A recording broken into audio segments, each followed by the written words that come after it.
말씀 창세기 30장에 있는 말씀을 보겠습니다. 창세기 30장입니다.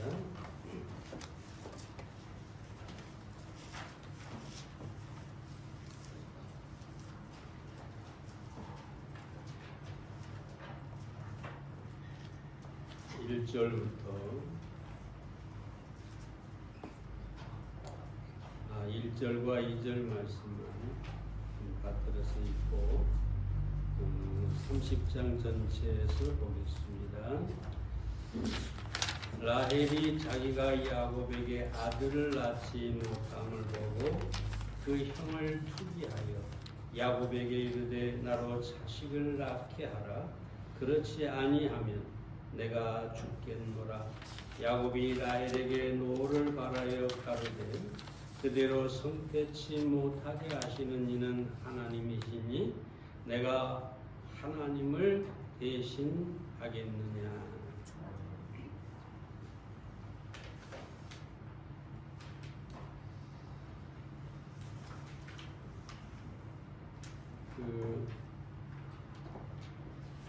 유머 집에 보면은 이런 얘기가 있어요.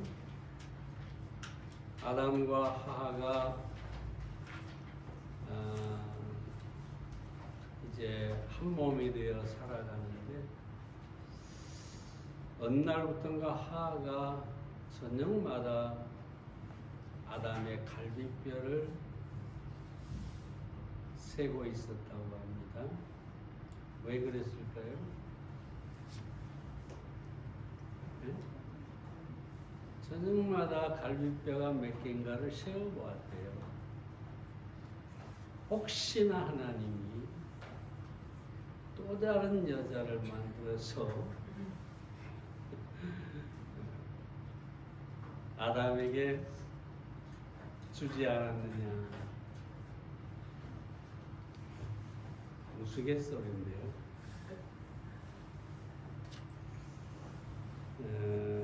오늘은 왜 이 얘기부터 하느냐면 질투에 관한 얘기를 좀 해보려고 합니다.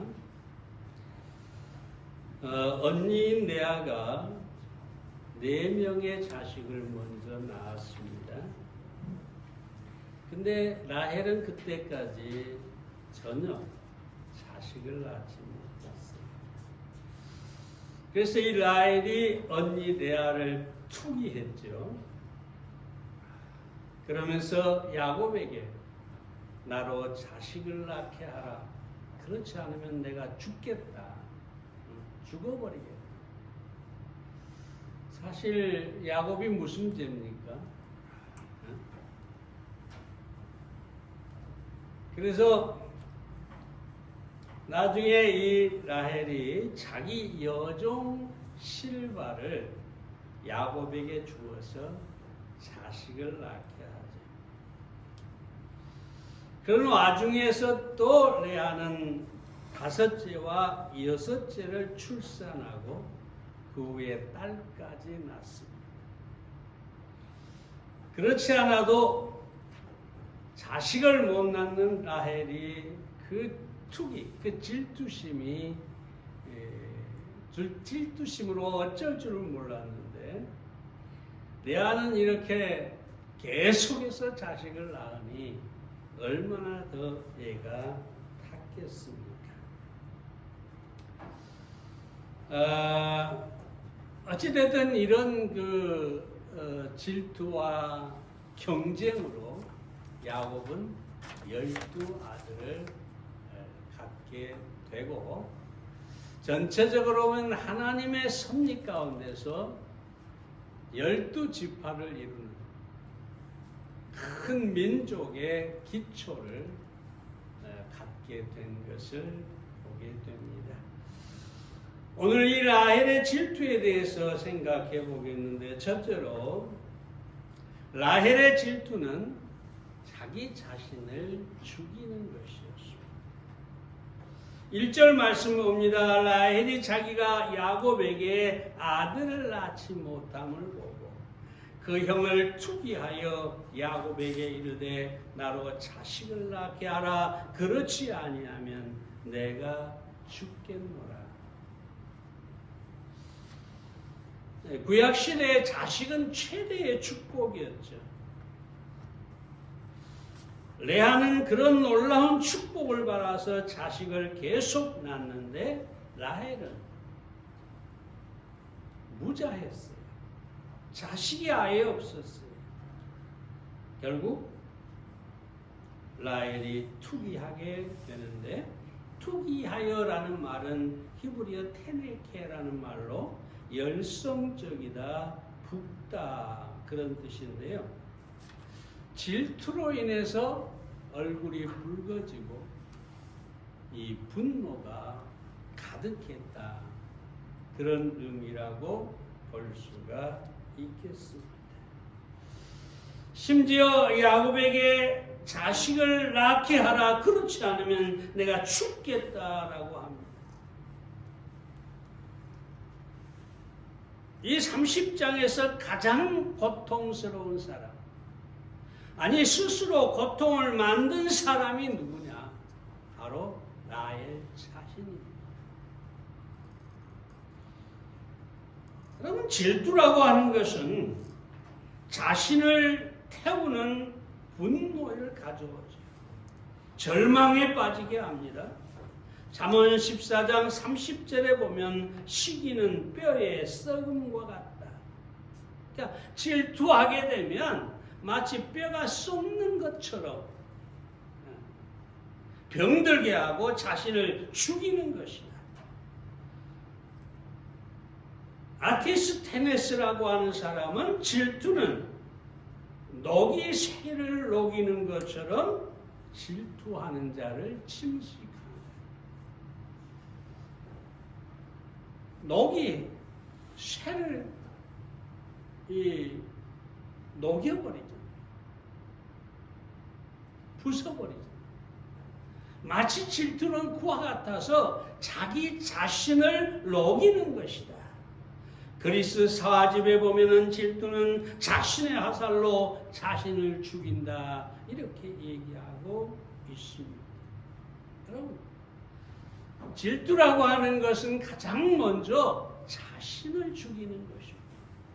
자신을 고통스럽게 하는 것입니다. 자신을 절망에 빠지게 하는 것입니다. 헬라의 민화 가운데 이런 얘기가 있습니다. 올림픽 경기에서 월계관을 차지한 1등 선수의 기념비가 세워졌습니다. 근데 이런 시기한 라이벌 선수가 있었는데 그의 시기심은 결국 그 기념비를 부숴버려야 합니다. 그래서 밤마다 다른 사람이 잠든 사이에 가서 계속해서 이 망치와 끌로 이 기념비를 때려 부수게 됩니다. 날마다 부수고 또 부쉈더니 그 기초 부분이 완전히 깨졌습니다. 이제는 됐다. 이제는 내가 이 기념비를 무너뜨리기만 하면 된다. 넘어뜨리기만 하면 된다 그랬는데 마지막 작업을, 그 기초를 깨뜨리는 순간에 그만 기념비가 이 사람에게 넘어져 버렸어요. 그래서 그 자리에서 깔려 죽고 말았다고 합니다. 사랑 여러분, 시기, 질투, 미움, 경쟁, 이런 것들은 자기를 상하게 하고 자기를 죽이는 것입니다. 그러므로 우리는 질투를 버려야 합니다. 두 번째로, 라헬의 질투는 관계를 파괴하는 것이었습니다. 2절 말씀을 봅니다. 야곱이 라헬에게 노를 바라여 가로되 그대로 성태치 못하게 하시는 이는 하나님이시니 내가 하나님을 대신하겠노라. 사실 이 야곱은 라헬을 지극히 사랑했죠. 근데 말도 되지 않는 이런 질투를 가지고 야곱을 힘들게 하니까 여기는 한마디가 나오지만 얼마나 많이 날마다 괴롭게 했겠어요. 얼마나 바가지를 긁었겠어요. 결국 야곱과 그리고 그 언니 레아의 관계, 우리가 상상해 볼 수 있지만 이 라헬의 질투로 인해서, 그 분노로 인해서 온 집안이 얼마나 힘들었겠습니까? 질투는 반사회적인 것입니다.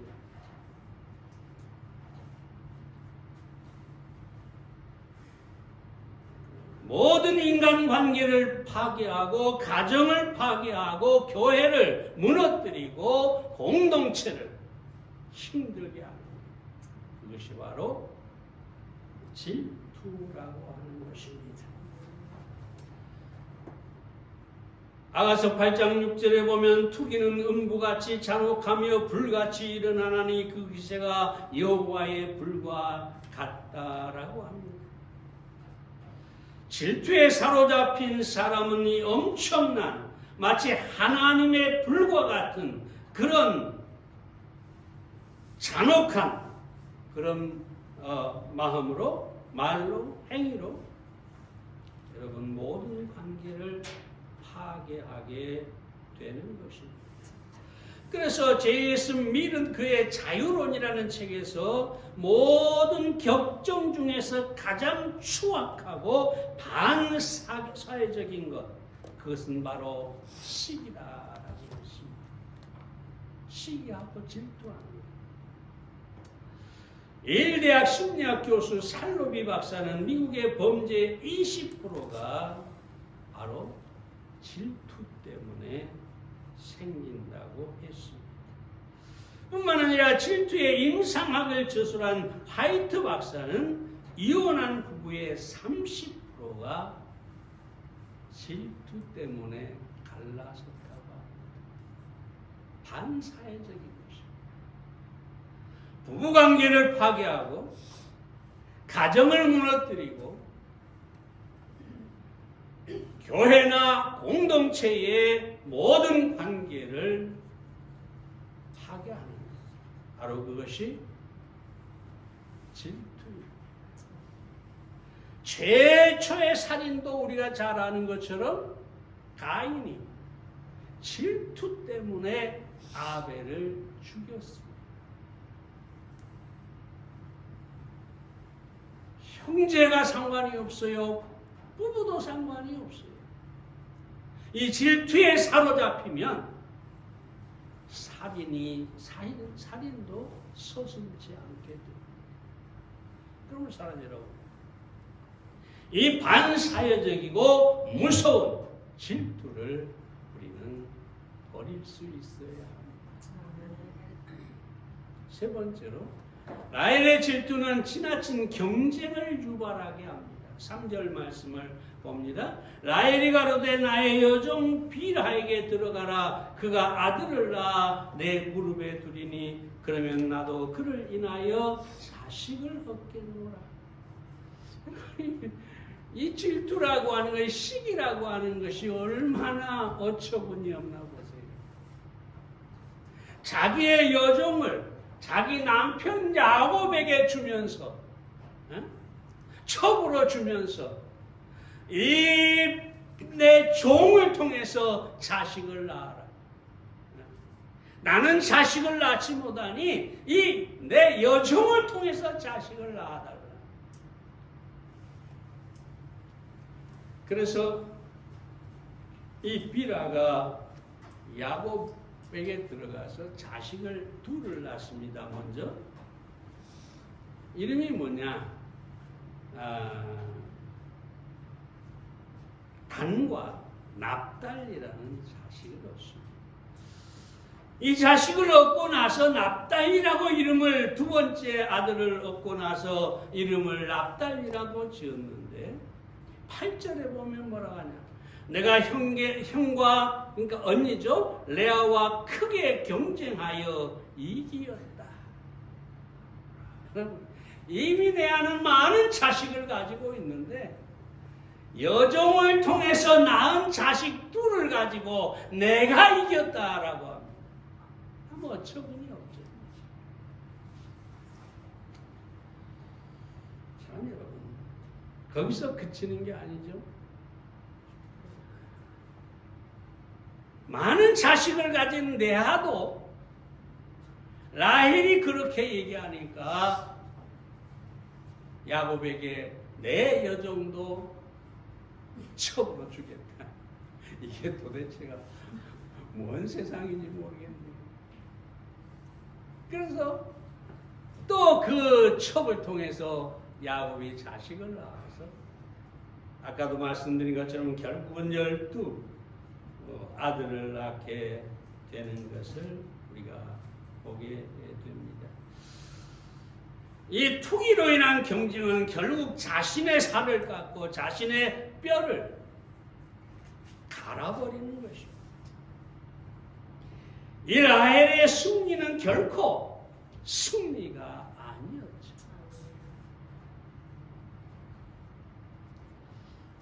헤시오도스라는 사람이 이런 말을 합니다. 거지는 거지를 시기하고 시인은 시인을 시기한다. 이 질투, 시기는 저 멀리 또는 내가 알지 못하는 사람을 향해서 시기하고 질투하지 않습니다. 가장 가까운 사람.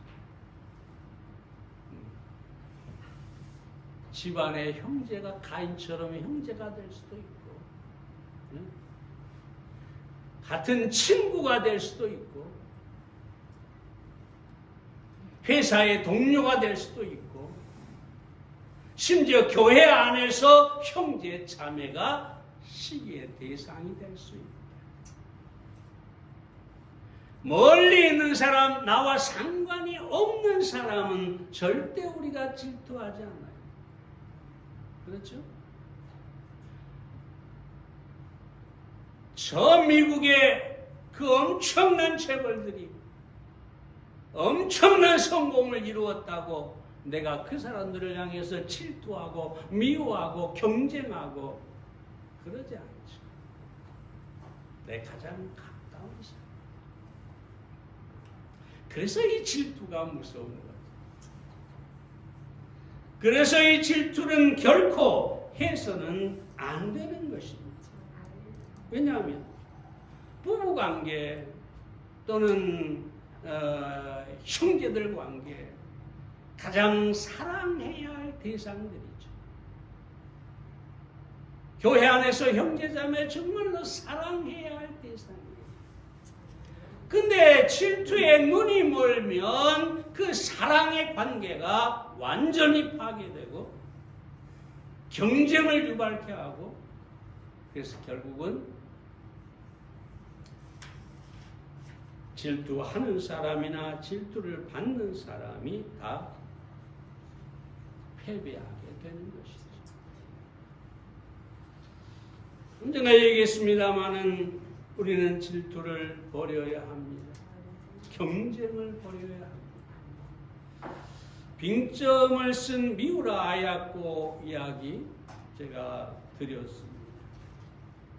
이 미우라 아야코는 참 많은 병을 몸에 가지고 있어서 거의 병원에 살다시피 했어요. 그런데 그러다 보니 결혼을 못 해가지고 아주 나이가 많이 들어서 결혼을 하게 돼요. 그분이 한 유명한 말이 있죠. 결혼 정년기는 나이가 아니라 가장 적당한 사람이 나타날 때다. 그래서 늦게 결혼을 했어요. 근데 둘 다 그리스도인입니다. 근데 미우라 아야코가 글을 쓰면서 동네에서 자파점을 했어요. 자파점. 근데 신기하게 이제 그리스도인이니까 아주 정직하게 그 물건을 판매하게 되고 좋은 제품을 판매하다 보니까 사람들이 다 그 가게로 모여들었어요. 멀리 있는 사람들까지 가게로 모여들어서 이 미우라 아야코가 남편에게 말하죠. 이 잡화점을 확장해야 되겠습니다. 너무너무 이 사람들이 찾아와서 점원도 두고 좀 확장해서 이 사업을 해야 되겠습니다. 그러니까 이 미우라 아야코의 남편이 뭐라고 하느냐. 내가 이 오면서 쭉 오면서 보니까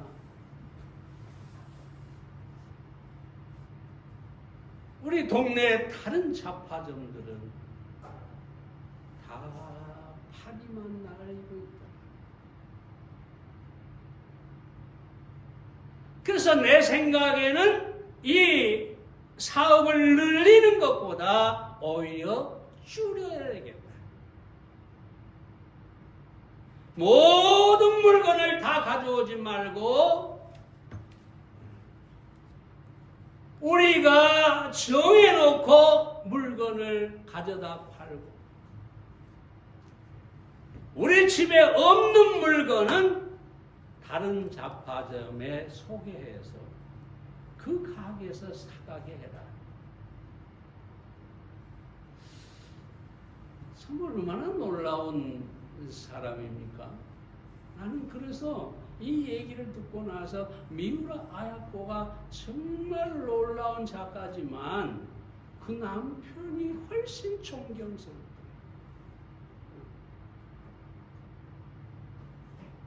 더불어 살아가야 되죠. 경쟁에서 이기고 내 배만 불리는 삶이 아니라 함께 살아가는 그런 사회를 우리가 만들어가야 돼요. 어찌됐든 질투는 경쟁하게 하고 경쟁은 망하게 하는 것입니다. 그래서 우리는 질투하지 말아야 합니다. 마지막 네 번째로 질투가 불신앙으로 인해 왔다는 것을 말씀을 드리면서 어떻게 우리가 질투에서 벗어날 것인가 말씀을 드리겠습니다. 22절 말씀을 봅니다.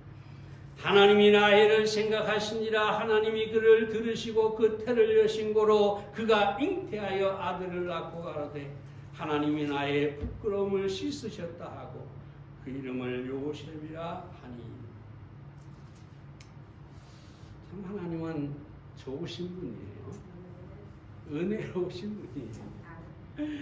이렇게 질투를 하고 말도 안 되는 일을 하는 나혜를 하나님께서 불쌍히 여기셔서 태를 열고 자식을 낳게 해주셨어요. 그 어떤 자식입니까? 요셉이라는 자식입니다.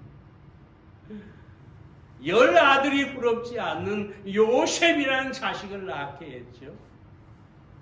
엄청난 축복입니다.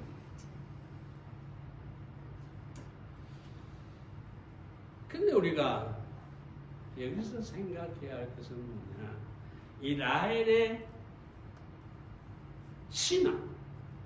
왜 질투를 하느냐? 불신앙으로부터 왔다는 것이죠. 그래서 먼저 어떻게 우리가 질투로부터 자유로울 수 있느냐? 어떻게 질투를 버릴 수 있느냐? 먼저 우리 마음의 질투가 뿌리 내리지 않게 해야 합니다. 여러분, 누구나 질투가 있어요. 아, 나는 질투란 거 해본 적이 없어요. 그 사람은 100% 거짓말. 사람은 다 질투하게 돼 있어요. 심지어 목사님 저도 질투를 합니다.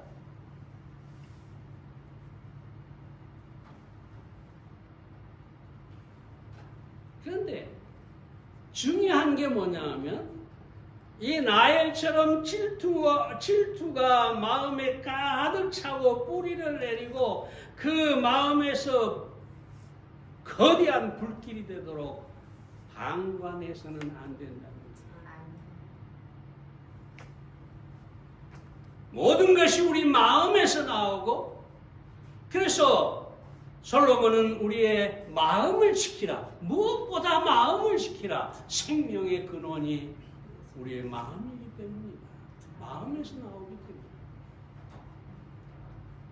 그럼 어떻게 우리가 질투가 마음에 뿌리를 내지 않게 할까요? 질투가 났을 때 버려두지 마시고 그 질투를 죄로 인식하고 하나님 앞에 자백해야 합니다. 하나님, 내 안에 이런 질투가 있습니다 하고 자백해야 합니다. 그러면 요한일서 1장 9절 말씀대로 우리의 죄를 사하시고 우리를 깨끗게 하실 것이요, 우리 마음이 정결하게 될 수가 있을 것입니다. 그래도 질투가 계속 나면 또 자백하고 또 자백해서 우리 안에 질투가 뿌리 내리지 않도록, 그 질투가 거대한 불길이 되지 않도록 우리는 질투를 죄로 자백해야 합니다. 두 번, 다음으로 우리는 이미 주어진 은혜와 축복을 감사해야 합니다. 여러분, 이 라헬은요, 야곱의 사랑을 받았어요. 레아는 미움을 받았어요. 그렇죠? 거기다 이 라헬은 정말로 아름다웠어요. 아름다웠어요. 그러니까 이미 레아는 복받은 사람이에요. 아름다웠죠. 야곱의 사랑을 거의 독차지했죠. 근데 이미 주신 이런 축복에 대해서 전혀 감사가 없었어요. 그것이 부족하다고 생각한 거죠.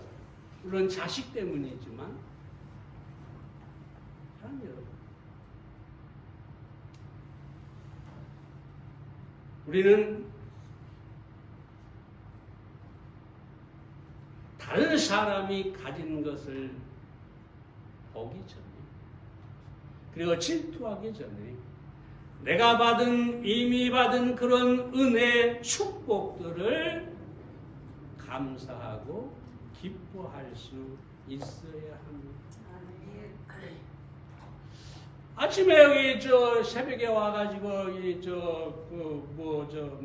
복사를 하는데, 주보를 만드는데, 한편으로는 이런 생각도 하죠. 아니, 내가 이 나이에도 복사를 하고 이러느냐, 이럴 수도 있겠죠. 근데 전혀 그런 생각이 안 들더라고요. 갑자기 그런 생각이 들어요.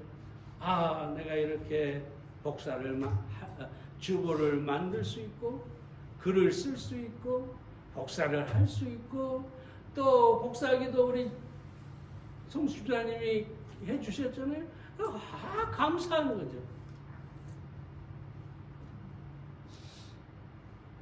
감사하는 마음에 여러분 절대로 질투나 원망이나 분노나 이런 게 자리 잡을 수가 없습니다.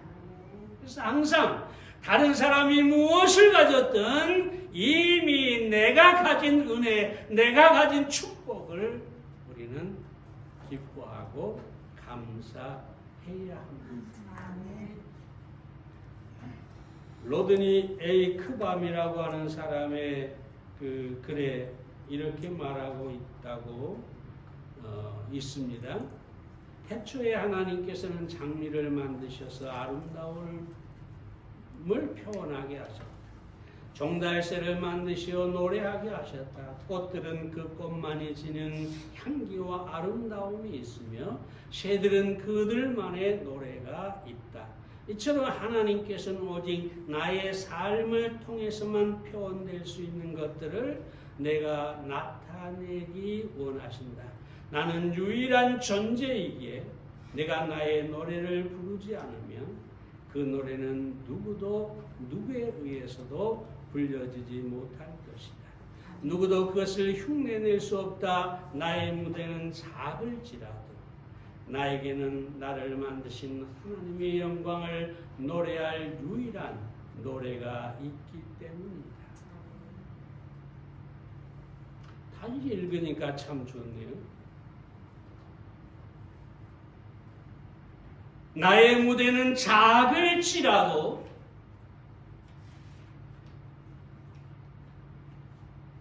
하나님의 영광을 노래할 유일한 노래가 내게 있다. 그렇다고 여기서 곡조를 붙였으면 노래만을 얘기하는 게 아니에요. 우리의 노래는 이미 주신 은혜, 내가 가진 은사 이런 것들을 생각하면서 감사하고 기뻐하고 하나님 앞에 우리가 이 감사를 고백하는 것 이런 것들이 바로 노래입니다. 날마다 우리는 노래하고 또 노래하고 또 노래해도 하나님의 은혜를 다 노래할 수 없을 것입니다. 자꾸 눈을 돌려서 다른 사람, 누군가 많이 가지고 높아지고 그들이 가진 대단한 것들에 대해서 생각하기 전에 여러분 자신이 가진 것들을 감사하고 기뻐하시기를 바랍니다.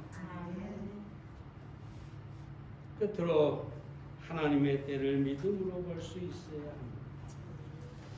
레아는 레아의 때가 있었던 것이죠. 결혼하자마자 자식들을 낳았어요. 레아의 때입니다. 근데 하나님의 계획 속에는 라헬의 때도 있었다는 거죠. 아까 말씀드린 것처럼 요셉을 낳았죠. 그렇죠? 때가 되니까.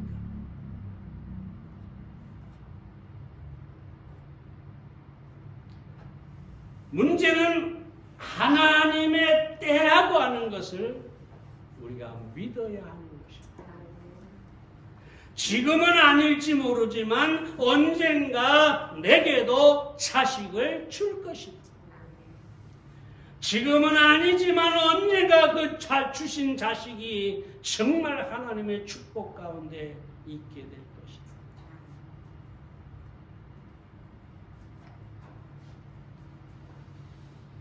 우리의 문제는 항상 현재만 보고 과정만 보고 그래서 다른 사람들의 때에 잘 되는 것을 질투하게 되는 거예요. 믿음을 가진 사람은 어떤 사람이냐? 다른 사람 잘 될 때 박수를 보내고 정말 기쁘겠다, 좋겠다. 그러면서 믿음을 가져야 되는데 하나님께서 언젠가 나에게도 저런 축복을 주실 것입니다. 그럼 질투할 이유가 없죠. 왜? 나에게도 주실 거니까.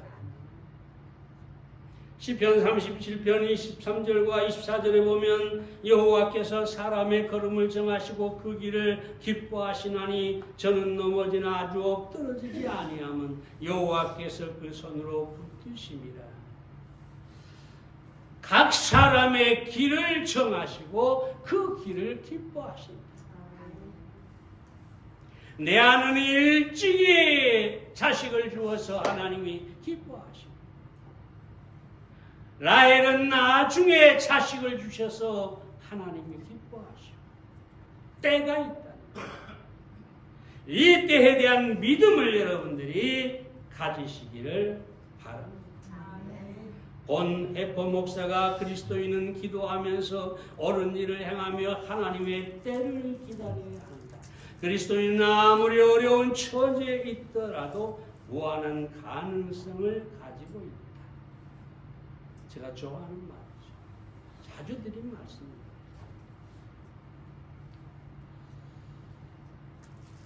아무리 어려운 처지에 있다 하더라도 그리스도인은 무한한 가능성을 가지고 있습니다.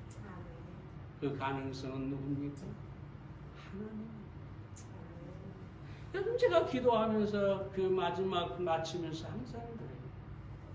여러분, 계시록 보면 아멘이시고 충성된 예수님을 얘기하죠. 근데 마지막 기도합니다. 이제 다 기도해놓고 하나님 이 나의 모든 기도에 아멘해 주실 줄 믿습니다. 주님이 아멘하는 순간에 이 모든 것은 이루어질 줄로 믿습니다. 아멘. 왜냐하면 하나님은 무한하시고 전능하시고 우리를 향한 사랑이 끝이 없기 때문에 우리가 다만 믿음으로 인내하며 기다리기만 하면 하나님께서 우리를 축복해 주실 것입니다. 우리의 삶을 하나님께서, 우리 주님께서 아멘해 주신다면 그것처럼 복된 삶은 없을 것입니다. 기도하겠습니다.